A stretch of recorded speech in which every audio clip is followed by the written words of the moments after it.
مني مو هدف له إنه يرجع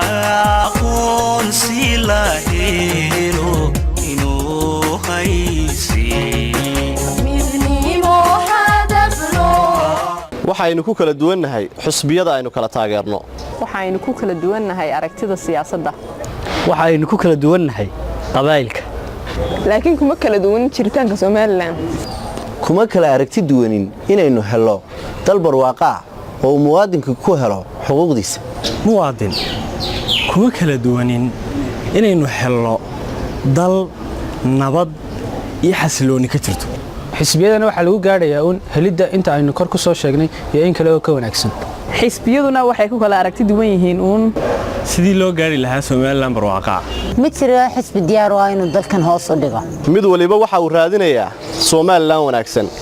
inkastoo sidii loo gaari lahaa lagu kala ra'yi duwan yahay musharaxiinta saddexda xisbi qaran ma aha cadow waa saaxiibo iskaga keen dhow inta inoo muuqata aad bay u yartay marka la eego xiriirka wanaagsan ee ka dhaxeeya musharaxiinta tartanku ka dhaxeeyo musharax kasta oo soo baxa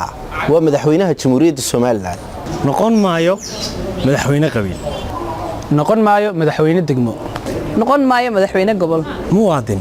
intii uu codaysay iyo intii ka codaysayba waxa uu yahay madaxweyne muhiim ah inuu wasiirka caafimaadka reerkiina noqdo waxa muhiim ah inaad hesho goobo caafimaad muhiim ma aha inuu wasiirka biyo ahaado reerkiina waxa muhiim ah inaad hesho biyo hadallada iyo ficilada maanta taariikh baa ka hadha afka iyo inaan iska xumayn cadaawad aan jirin inaan dadka u horseedin isku dir iyo nacayb reeraha ka dhaxeeya ayaan la abuurin maanta ololaha si ixtiraam loo dabaaldeg balse ixtiraam maalinta kuwa kale xaafadiina ha u diidin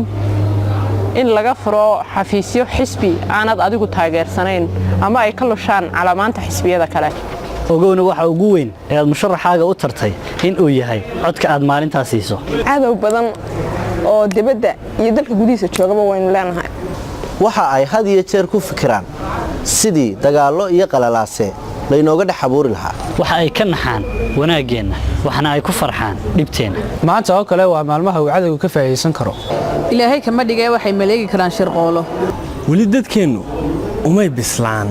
dimuqraadiyadda iyo siyaasadda sida darteed si fudud ayaa laynoo kala dili karaa iskuna kaandiri karaa maanta oo kale dhammaanteen waa inaynu heegan galnaa dhammaanteen waxaynu saarannahay doon Soomaaliland leeyahay haddii ay degtona cidna inaga badbaadi mayso ma rabno dagaal sokeeye ma rabno wiil iyo abtigii oo culooba ma rabno gacal iyo sukeeye kala gurta Soomaaliland waxa ka xumaada waxa ay ka xumaadeen dhammaanteen si gaar ahna waxa saaran ciidanka inay ilaaliyaan amniga guud iyo ka gaar ahaaneedba ee saddexda musharax ee midkood madaxweyne inoo noqon doono مني مو هدف midnimo walaalnimo gobonnimo